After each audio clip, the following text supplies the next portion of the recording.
नमस्कार मित्रों, आज पुनः आप लोगों के बीच उपस्थित हूँ। मित्रों, भारत विभिन्नताओं का देश है। दुनिया में ऐसा शायद ही कोई ऐसा देश होगा जहाँ इतनी सामाजिक और सांस्कृतिक भिन्नताएं हैं। कहा जाता है कि कोस कोस पर बदले पानी और चार कोस पर वाणी। यहाँ मित्रों, आज का हमारा टॉपिक भी इसी से संबंधित है। भारत में भाषाई परिवार, भारत में जो विभिन्न भाषाओं के बोलने वाले लोग हैं उनका वर्गीकरण कैसे किया गया है, किन आधार पे किया गया है, इसी के बारे में आज हम लोग बातें करेंगे। तो आगे बढ़ने से पहले मैं आप लोगों से रिक्वेस्ट करूंगा कि अभी तक जिन मित्रों ने भी इस चैनल को सब्सक्राइब नहीं किया है, आपसे आग्रह है, रिक्वेस्ट है कि आप लोग पहले इस चैनल को सब्सक्राइब कर लें, लाइक और शेयर और कमेंट जरूर करें। आपका कमेंट्स हमें बहुत ही ऊर्जा प्रदान करेगा। भारत में मुख्यतः 5 भाषाई परिवार के लोग रहते हैं। पूरे भारत को अगर देखा जाए तो इसको 5 भागों में बांटा जा सकता है। जो पहला भाग है हमारा आर्य भाषा परिवार, जो कि भारोपीय परिवार का एक हिस्सा है। भारोपीय का मतलब हुआ कि भारत और यूरोप का मिला हुआ जो एक परिवार है, एक भाषाई परिवार है, उसका एक हिस्सा है जिसको हम लोग कहते हैं आर्य भाषा परिवार।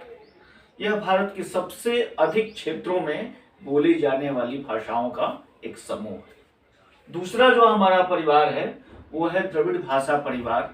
द्रविड़ भाषा परिवार दक्षिण भारत के राज्यों में सीमित है।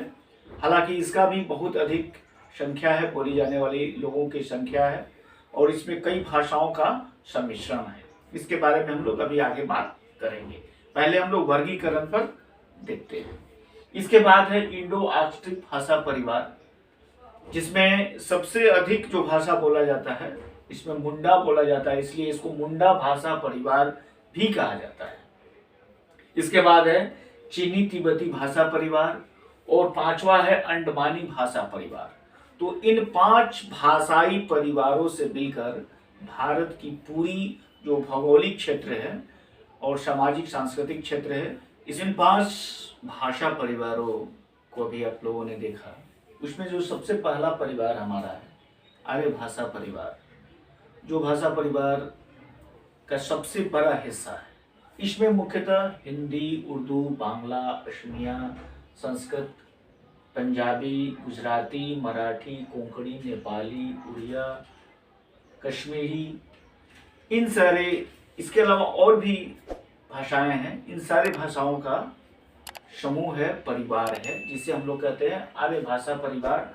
और यह भाषा परिवार भारोपीय परिवार का हिस्सा है।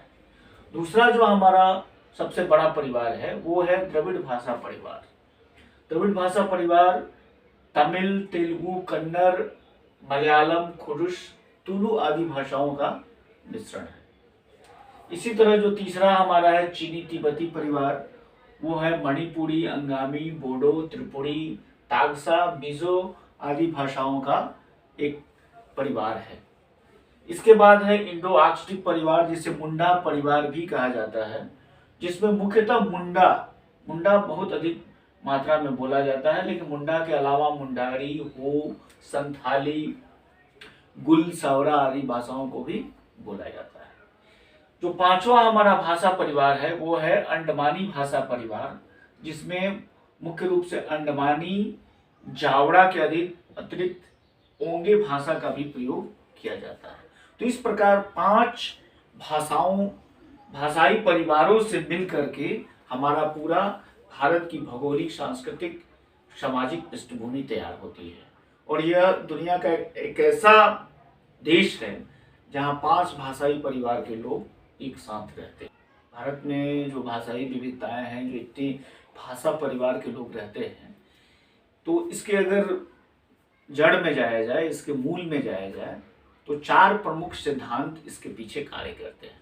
जिसमें पहला है स्थानीय साम्य, दूसरा है शब्द साम्य, तीसरा है व्याकरण साम्य, और चौथा है ध्वनि साम्य। स्थान साम्य से तात्पर्य यह है कि एक ही स्थान पे रहने वाले लोगों की भाषा लगभग एक होती है।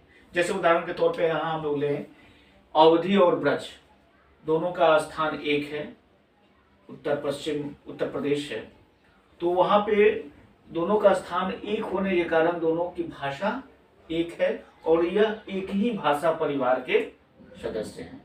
लेकिन इसके कई अपवाद भी हैं, जैसे मराठी और कोंकणी दोनों का बोलने का जो स्थान है लगभग लगभग समान है, लगभग पास पास है। लेकिन जहाँ मराठी आर्य भाषा परिवार का सदस्य है, वहीं कोंकणी जो है वो द्रविड़ भाषा परिवार का सदस्य है। तो इस प्रकार इसमें काफी भिन्नताएं भी देखने को मिलती है, कुछ अपवाद भी मिलते हैं। इसी तरह अगर हिंदी और अंग्रेजी को देखा जाए तो हिंदी भारत की भाषा है और अंग्रेजी यूरोप की भाषा है। हिंदी और रूसी को देखा जाए तो हिंदी भारत की भाषा है और रूसी रूस की भाषा है। तो दोनों में स्थान में काफी अंतर है, लेकिन फिर भी इन अंतरों के बावजूद भी दोनों हिंदी अंग्रेजी और हिंदी और रूसी एक ही भाषा परिवार भारोपीय भाषा परिवार के हिस्सा है। दूसरा जो हमारा इसके पीछे वर्गीकरण के पीछे जो हमारा तत्व काम करता है वो है शब्द साम्य। शब्द साम्य से तात्पर्य यह है कि एक ही शब्द की जो उत्पत्ति होती है और एक ही शब्दों का जो प्रयोग होता है वो एक भाषा परिवार को निरूपित करते हैं। एक शब्द को हम लोग देखें फिर हम लोग को बातें समझ में आएंगी। जैसे एक शब्द जो हम लोग हिंदी में प्रयोग करते हैं माता, संस्कृत में इसे हम लोग मातृ कहते हैं, हिंदी में तो माता कहेंगे ही, अंग्रेजी में मदर कहा जाता है, फारसी में मादर और लैटिन में मातेर, जर्मन में इसे मुतेर कहा जाता है। अर्थात एक ही जो शब्द है इसको अलग अलग भाषा परिवारों में लगभग लगभग समानता पाई जाती है। इसलिए संस्कृत, हिंदी, अंग्रेजी, फारसी, लैटिन, जर्मन ये सब एक ही भाषा परिवार के सदस्य हुए, जिसे हम लोग भारोपीय भाषा कहते हैं।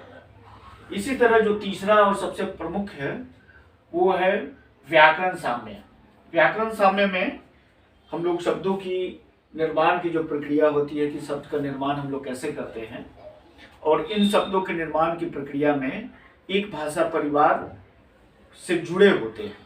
दूसरा व्याकरण का जो तीसरा प्रमुख तत्व है वो है व्याकरण साम्य। व्याकरण साम्य के द्वारा शब्द निर्माण की प्रक्रिया, पद रचना की पद्धति और वाक्य संरचना की प्रणाली के द्वारा हमें जो भाषाओं के परिवार है, जो भाषाई परिवार है, उस परिवार के वर्गीकरण में काफी सहूलियत होती है। और जो चौथा हमारा इसमें तत्व काम करता है वो है ध्वनि साम्य। तो भाषाओं की ध्वनि जो होती है, अलग अलग भाषाओं के ध्वनि के आधार पर उन्हें एक भाषा परिवार में सम्मिलित किया जाता है। तो इस प्रकार हम लोग देखते हैं कि स्थानीय साम्य, शब्द साम्य, व्याकरण साम्य और ध्वनि साम्य के द्वारा भारत में 5 भाषाई परिवार के लोग रहते हैं। और इस प्रकार इन 4 तत्वों के द्वारा स्थान साम्य, शब्द साम्य और व्याकरण साम्य, ध्वनि साम्य, इन चारों के द्वारा भारत में भाषाई वर्गीकरण को देखा जाता है। तो भारत में 5 जो भाषाई परिवार के लोग रहते हैं, जिसमें सबसे बड़ा परिवार है वो है आर्य भाषा परिवार, जो भारतीय परिवार का एक हिस्सा है। उसके बाद है द्रविड़ भाषा परिवार, उसके बाद इंडो आर्कटिक परिवार, चीनी तिब्बती परिवार और अंडमानी परिवार। उम्मीद है कि ये जानकारी आपके बहुत ही काम आने वाला है और यह जो टॉपिक है ये हमारे प्रतियोगी परीक्षाओं की तैयारी करने वाले मित्रों भाइयों के लिए भी है और सामान्य जानकारी के लिए भी है। उम्मीद है आपको ये वीडियो पसंद आएगा। अंत तक बने रहने के लिए बहुत बहुत धन्यवाद।